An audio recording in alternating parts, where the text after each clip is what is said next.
Veja os milagres que Jesus realizou no passado. Ele quer realizar hoje também. Você já se perguntou por que os milagres de Jesus ainda emocionam tanto, mesmo depois de 2000 anos? Não são apenas histórias, são provas vivas do poder de um Deus que se fez homem e caminhou entre nós. Jesus tocava, curava, ressuscitava, e cada milagre tinha um propósito maior: revelar quem ele era e ainda é. Hoje você vai conhecer os milagres que mudaram destinos, abriram olhos e continuam transformando vidas até hoje. Esse é o poder real de Jesus Cristo. O primeiro milagre, quando a água se transformou em vinho. O primeiro milagre registrado nos evangelhos não aconteceu num templo, nem num momento de extrema crise espiritual. Aconteceu numa festa, um casamento. Um momento comum. Mas é justamente aí que começa a grande revelação do caráter de Jesus. Ele se importa com os detalhes da nossa vida. Em João capítulo 2, lemos que Jesus, sua mãe e os discípulos foram convidados para um casamento em Caná da Galileia. Durante a festa, o vinho acabou. Um escândalo social para os padrões da época. Era mais do que um constrangimento.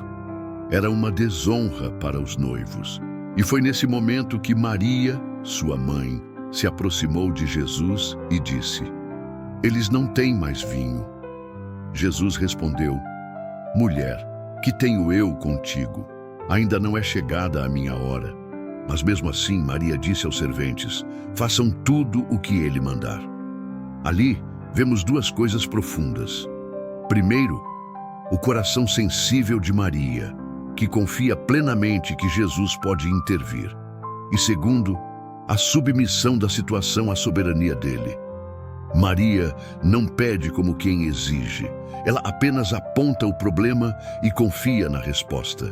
Jesus então manda que encham 6 talhas de pedra, cada uma com mais de 80 litros de água.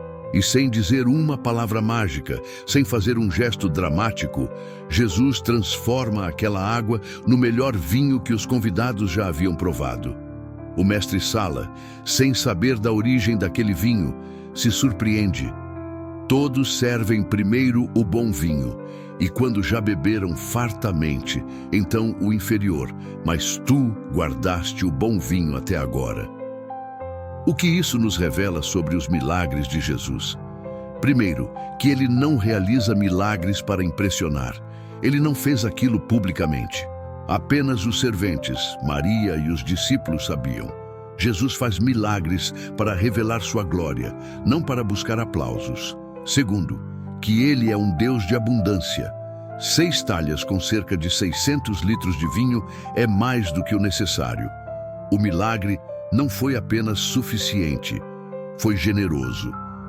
Terceiro, que Jesus transforma o ordinário em extraordinário. Água é comum, mas nas mãos de Cristo, o que é simples se torna glorioso.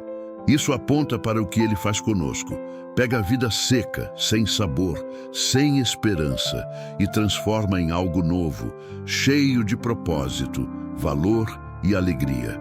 E por fim, que Jesus se importa com o que nos envergonha. Ele não permitiu que aquela família passasse vergonha. O mesmo Jesus que transformou água em vinho pode hoje restaurar a honra, a dignidade e a alegria da sua casa. Esse primeiro milagre, realizado em uma pequena vila, foi apenas o começo. João encerra esse relato dizendo: Jesus assim deu início a seus sinais em Caná da Galileia. Ele manifestou a sua glória e os seus discípulos creram nele. Você percebe? O milagre não é só um fim, é um sinal que aponta para algo maior. E o que o milagre do vinho aponta é claro: Jesus é Deus presente, que transforma, que supre, que revela sua glória, mesmo nas áreas mais simples da vida. Jesus toca num leproso. Quando Jesus quebrou as regras para amar, a lepra era, na época de Jesus, uma sentença de exclusão. Mais do que uma doença física, ela era um rótulo social e espiritual. Os leprosos viviam fora das cidades, distantes da família, isolados de tudo e de todos. Eram obrigados a gritar: imundo, imundo, sempre que alguém se aproximava, como se não bastasse a dor do corpo. Precisavam também carregar a vergonha da alma. Mas então, um homem quebrado pelo tempo e pela rejeição fez o impensável. Ele se aproximou de Jesus. Mateus 8 diz: E eis que um leproso, tendo se aproximado, adorou-o, dizendo: Senhor, se quiseres, podes purificar-me. Esse homem não duvidava do poder de Jesus. Ele duvidava apenas da vontade. Não disse, se tu podes, mas sim, se quiseres. E a resposta de Jesus ecoa até hoje nos ouvidos dos desesperados: quero, fica limpo. Mas Jesus não apenas disse, ele tocou aquele homem. Jesus poderia ter curado com uma palavra à distância, como fez em outras situações. Mas ele quis tocar, quis romper com os protocolos religiosos e sociais. Tocar um leproso era se tornar, segundo a lei, impuro. Mas o Santo Filho de Deus não ficou impuro com aquele toque. Ao contrário, a santidade dele purificou a impureza do homem. Com esse gesto, Jesus não só curou o corpo, ele curou a alma. O leproso foi tocado, depois de talvez anos sem nenhum contato humano. Foi olhado, depois de anos sendo evitado. Foi amado, depois de tanto desprezo. Esse milagre não foi apenas físico, foi emocional, espiritual, relacional. Jesus estava dizendo, você não é intocável, você não é invisível. Eu vejo você, eu toco você, eu te limpo, te restauro, te recebo. Esse toque mudou tudo. Quantas pessoas hoje vivem como leprosos emocionais, carregando marcas, rejeições, traumas, pecados, se achando indignas de serem amadas, tocadas, vistas. Mas a mensagem desse milagre é clara. Jesus não tem medo da sua lepra. Não importa quão profundo seja o seu pecado, quão longe você tenha ido, ou quantas vezes tenha sido rejeitado. Jesus não se afasta, ele se aproxima. E quando ele toca, não sobra lepra, sobra graça. O milagre da cura daquele leproso é um sinal do que Cristo veio fazer com todos nós: purificar, restaurar, abraçar e reintegrar. Depois disso, Jesus manda o homem ir ao sacerdote e oferecer o sacrifício conforme a lei. Porque Jesus não desrespeita a lei, ele a cumpre, mas antes da lei ser satisfeita, a graça já havia tocado o intocável, a tempestade acalmada. Quando até o vento se calou, diante dele era noite. O céu escuro refletia a atenção do coração dos discípulos. Jesus tinha dito, passemos para o outro lado do mar, e eles obedeceram. Mas no meio do caminho, as águas começaram a se agitar. Uma tempestade feroz se levantou. As ondas batiam contra o barco. Os ventos rugiam como leões, e o medo se apoderou daqueles homens, mesmo sendo pescadores experientes, acostumados com o mar. Jesus, no entanto, dormia. Sim, o Filho de Deus dormia sobre uma almofada, no meio da tempestade. E isso incomodou profundamente os discípulos. Eles correram até ele, desesperados, e gritaram, Mestre, não te importa que pereçamos? Era uma pergunta que não partia apenas do medo. Era uma pergunta que vinha da alma. Jesus, você não se importa comigo? Quantas vezes essa pergunta ecoa nos nossos corações? Quando tudo está desmoronando, quando os ventos contrários nos sufocam, quando o silêncio de Deus parece ausência, nos perguntamos, será que Ele está vendo? Será que Ele se importa? A resposta veio como um trovão de paz. Por que vocês estão com tanto medo? Ainda não têm fé? E então, Jesus se levantou, olhou para os ventos, encarou o mar, e com a autoridade de quem criou o universo, ele disse, acalme-se, aquiete-se. E imediatamente, tudo cessou. O vento parou, o mar se aquietou. O silêncio que veio depois não era vazio, era reverência. Os discípulos olharam uns para os outros, assombrados, e disseram, quem é este? que até o vento e o mar lhe obedecem. Esse milagre revela uma verdade tremenda. Jesus tem autoridade sobre a criação. O caos não governa, ele governa. E quando ele fala, até a natureza obedece. Mas há algo ainda mais profundo. Jesus permitiu a tempestade. Não foi o diabo, não foi acidente, não foi distração. Foi ele quem disse: vamos para o outro lado. E mesmo sabendo que a tempestade viria, ele os levou para dentro dela. Por quê? Porque há lições que só aprendemos no meio do vento. Há fé que só é forjada sob pressão. E há revelações de Cristo que só surgem quando tudo está fora de controle. Aquele dia, os discípulos não viram apenas um mestre. Viram um Deus que domina o caos. Talvez hoje você esteja no meio de uma tempestade. As ondas estão fortes, o medo está gritando e parece que Jesus está dormindo. Mas escute, ele está no barco. E se ele está presente, a tempestade não tem a palavra final. Quando for a hora certa, ele vai se levantar e dizer: acalme-se, e você verá que o vento obedece, o mar respeita, e o medo se cala diante dele. Esse milagre não é apenas sobre mar, é sobre confiança, é sobre saber que mesmo quando tudo parece perdido, Jesus está ali. E onde Jesus está, a esperança nunca morre. A ressurreição da filha de Jairo, quando Jesus entrou, onde a morte já tinha fechado as portas. Entre todos os milagres de cura, há um que ultrapassa o limite da vida, a ressurreição.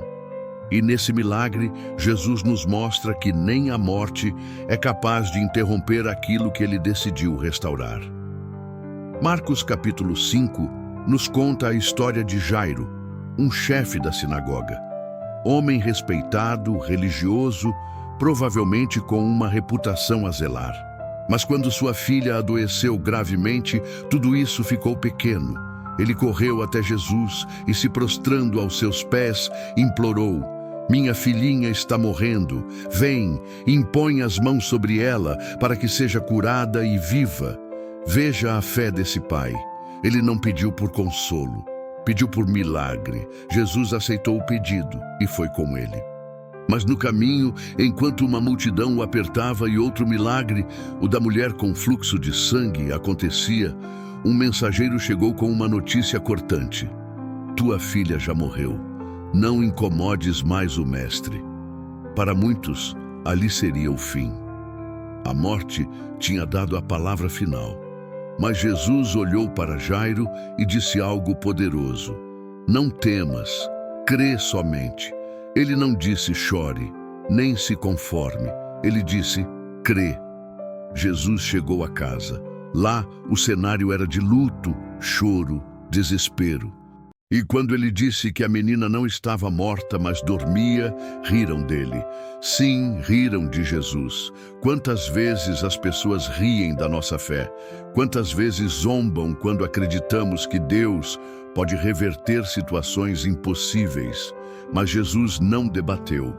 Ele não discutiu com os incrédulos, simplesmente os colocou para fora. Sim, Jesus tirou todos os zombadores da casa. Porque há ambientes onde o milagre só acontece quando a incredulidade é expulsa. A fé precisa de espaço. Então ele entrou, levando apenas os pais da menina e 3 discípulos. Se aproximou da criança, tomou-a pela mão e disse: Talita cumi, que significa: menina, a ti te digo, levanta-te. Na mesma hora, a menina de 12 anos se levantou e começou a andar. E todos ficaram maravilhados. O que esse milagre nos ensina? Que Jesus entra onde a morte já reinava. Ele atravessa o luto, silencia os pranteadores, rompe o desespero e chama a vida de volta. Nada está perdido para aquele que é a própria ressurreição e a vida. Talvez hoje você esteja diante de algo que já morreu. Um sonho, um relacionamento, uma esperança. Talvez pessoas ao seu redor já tenham dito: não incomode mais o mestre. Mas Jesus está dizendo: não temas, crê somente. A filha de Jairo não foi curada à distância. Jesus entrou na casa, tomou pela mão, chamou pelo nome e vida voltou a fluir. O mesmo Cristo que levantou aquela menina pode hoje levantar o que está adormecido em você. Ele não é Deus apenas dos vivos. Ele é o Senhor até sobre os mortos. Onde todos colocam ponto final, Jesus coloca reticências, porque onde ele entra, a história continua. A mulher do fluxo de sangue, quando a fé tocou o céu e a cura tocou a terra, ela não tinha nome. A Bíblia apenas a chama de uma mulher, mas sua dor tinha uma história. 12 anos sofrendo com um fluxo constante de sangue. 12 anos de impureza, segundo a lei. 12 anos sendo tratada como maldita, afastada da sociedade, dos cultos, do toque, da dignidade. Ela havia gasto tudo com os médicos, sem sucesso. Quanto mais buscava a cura, mais sua situação piorava. Mas um dia ela ouviu falar de Jesus. E naquele dia algo mudou. Ela decidiu quebrar o protocolo. No meio da multidão, ela pensou: se eu apenas tocar em suas vestes, serei curada. Veja, ela não queria chamar atenção. Ela não queria um espetáculo. Ela só queria o milagre. E então, em meio à multidão, sem ser vista, sem ser notada, ela se esgueira entre as pessoas e toca nas orlas das vestes de Jesus. Na mesma hora, o sangue estanca. O corpo sabe, a alma também. Mas Jesus para, olha em volta e pergunta: quem me tocou? Os discípulos, confusos, respondem: Mestre, a multidão te aperta de todos os lados e perguntas quem te tocou. Mas Jesus sabia que aquele toque foi diferente. Não foi um toque de curiosidade, foi um toque de fé. Alguém me tocou, porque de mim saiu poder. A mulher então, tremendo, se apresenta. Ela podia ter ido embora, curada, em silêncio. Mas Jesus não queria apenas curar o corpo. Ele queria restaurar a identidade. Ela cai aos pés dele e conta tudo. E então Jesus diz: Filha, a tua fé te salvou. Vai em paz e fica livre do teu mal. Filha, foi a única vez nos evangelhos em que Jesus chama alguém assim. Depois de anos sendo vista como impura, invisível, marginalizada, ela ouviu dele: Filha. Essa é a cura mais profunda. A cura do corpo foi instantânea, mas a cura da alma veio no reconhecimento, no olhar, na afirmação de identidade. Quantas pessoas hoje vivem como essa mulher, sangrando por dentro, tentando esconder a dor, gastando tudo na tentativa de se curar, achando que não tem valor, que não são dignas de se aproximar de Jesus. Mas essa história revela: você não precisa de posição, não precisa de título, não precisa nem que ele te veja de longe. Se você tiver fé para tocar, mesmo que seja só na orla, o céu responde. Jesus não se incomoda com toques de fé. Ele para tudo por causa de um coração que crê. Esse milagre é um convite. Toque, mesmo sangrando, mesmo fraco, mesmo rejeitado. Toque, porque há poder que flui de Jesus. E esse poder cura, restaura e chama de filho. A multiplicação dos pães, quando o pouco nas mãos de Jesus se tornou mais que o suficiente, era um dia longo. Jesus havia passado horas ensinando uma multidão faminta, não apenas por pão, mas por palavras que alimentam a alma. Mais de 5.000 homens estavam ali, sem contar mulheres e crianças. E quando o dia começou a escurecer, os discípulos se aproximaram e disseram: Despede a multidão para que vão aos povoados comprar o que comer. Mas Jesus, com sua compaixão que nunca cansa, respondeu: Dai-lhes vós de comer. Os discípulos ficaram confusos. Com o quê? Eles disseram: Temos apenas 5 pães e 2 peixinhos. A conta não fechava. 5 pães, 2 peixes, 5.000 homens. A lógica gritava: é impossível! Mas Jesus não trabalha com a lógica humana. Ele pediu que trouxessem o pouco que tinham. mandou a multidão se assentar em grupos sobre a relva, tomou os 5 pães e os 2 peixes, olhou para o céu, agradeceu. Sim, ele deu graças pelo pouco. Antes da multiplicação, houve gratidão. E essa é uma lição que muitos ignoram. Jesus agradeceu pelo pouco antes que ele se tornasse muito. Então, ele partiu o pão. E enquanto partia, multiplicava. Enquanto distribuía, surgia mais. Não foi uma multiplicação mágica, imediata. Foi uma multiplicação no partir, no repartir. E todos comeram, não apenas alguns, não apenas os da frente. Todos. E não foi só o necessário. A Bíblia diz: todos comeram e se fartaram, e ainda sobraram 12 cestos cheios, um para cada discípulo, como um lembrete visível de que, nas mãos de Jesus, nada é pouco demais. Esse milagre fala com todos que hoje se sentem pequenos, insuficientes, que olham para o que têm e dizem: é só isso. Mas Jesus não pergunta quanto você tem. Ele pergunta se você está disposto a entregar, porque o que é pouco em suas mãos, nas mãos dele, se torna milagre. Jesus não apenas alimentou corpos, ele ensinou princípios. A gratidão antecede a multiplicação. A fé é posta à prova no momento da escassez, e a generosidade abre caminho para o milagre.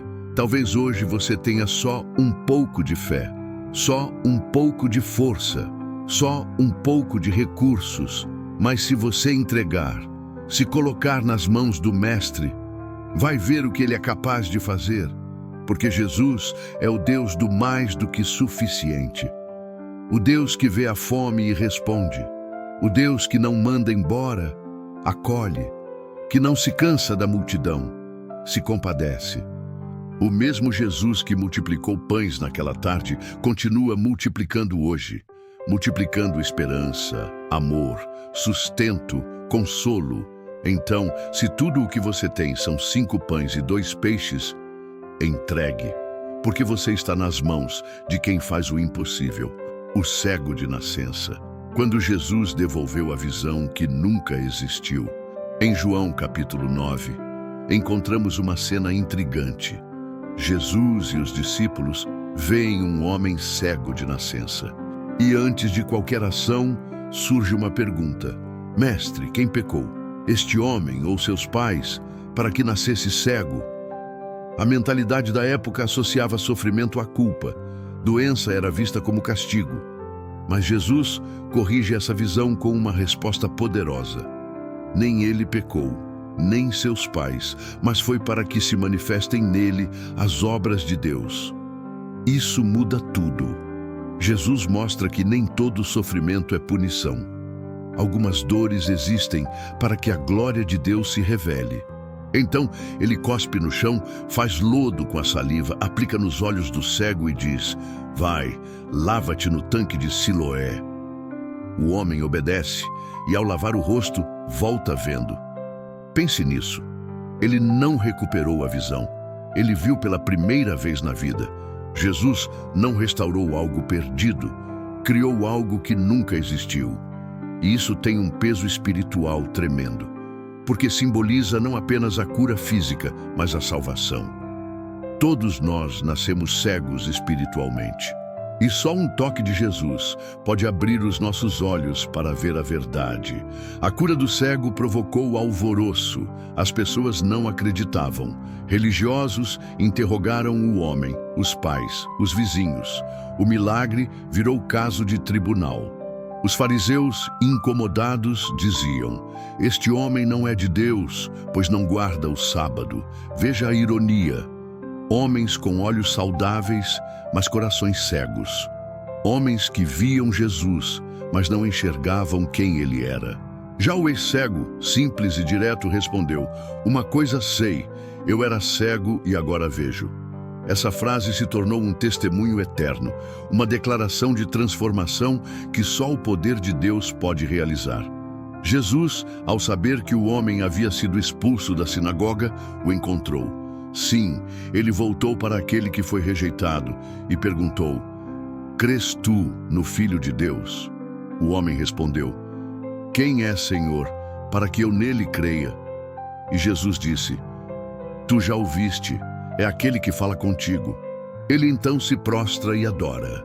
Esse milagre é profundo por muitos motivos. Mostra que Deus não ignora quem sofre desde o nascimento.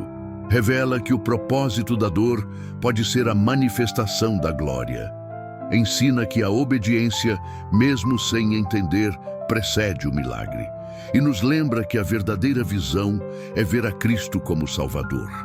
Hoje, talvez você se sinta como esse homem, vivendo nas trevas, sendo acusado, sem esperança. Mas Jesus ainda cospe no chão, faz lodo com o pó da terra e devolve sentido àquilo que parecia inútil. Ele ainda unge olhos fechados. Ele ainda diz: vai, lava-te.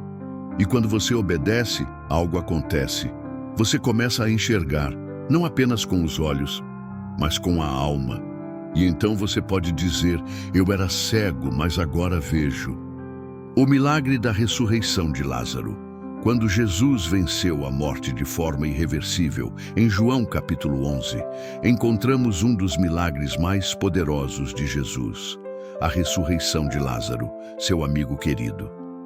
Esse milagre não é apenas um ato de poder, mas uma declaração definitiva. Jesus é a vida. Ele não só cura o corpo, mas traz à existência o que parecia impossível. Lázaro estava doente. Seus irmãs, Maria e Marta, enviaram uma mensagem a Jesus: Senhor, aquele que amas está doente. Mas Jesus não correu imediatamente. Ele disse: esta doença não é para a morte, mas para a glória de Deus, para que o Filho de Deus seja glorificado por ela. E então, ficou 2 dias onde estava. Quando finalmente decidiu ir a Betânia, Lázaro já estava morto e sepultado há 4 dias. Naquela época, 4 dias significavam que a morte era definitiva. O corpo começava a se decompor. Ao chegar, Jesus encontrou Marta chorando e disse: eu sou a ressurreição e a vida. Quem crê em mim, ainda que esteja morto, viverá. Essas palavras carregam uma promessa eterna e profunda. Jesus, então, foi até o túmulo. Mandou que retirassem a pedra da entrada, mesmo com a objeção de que já fazia muito tempo. Ele levantou os olhos para o céu e orou: Pai, graças te dou porque me ouviste. Eu sei que sempre me ouves. E então, com voz poderosa, ele clamou: Lázaro, vem para fora. E o impossível aconteceu. Lázaro saiu, ainda envolto em faixas funerárias, mas vivo. Esse milagre é o clímax dos sinais que Jesus realizou, porque não apenas restaura a vida física, mas simboliza a vida eterna que ele oferece. Ele mostra que a morte não tem a última palavra. Ele é o Senhor da vida e da morte. Através dele, o que parece perdido pode ser recuperado. Hoje, essa história fala diretamente com quem está diante da morte espiritual, emocional ou física. Seja um sonho que morreu, uma esperança enterrada, um relacionamento desfeito ou até um corpo adoecido. Jesus está dizendo: não temas, porque eu sou a vida. E se você crer, vai experimentar a ressurreição no seu próprio coração. Assim, os milagres de Jesus não são apenas relatos antigos, são promessas vivas para hoje. Eles nos desafiam a crer no impossível, a confiar no toque de Deus e a viver na esperança da transformação.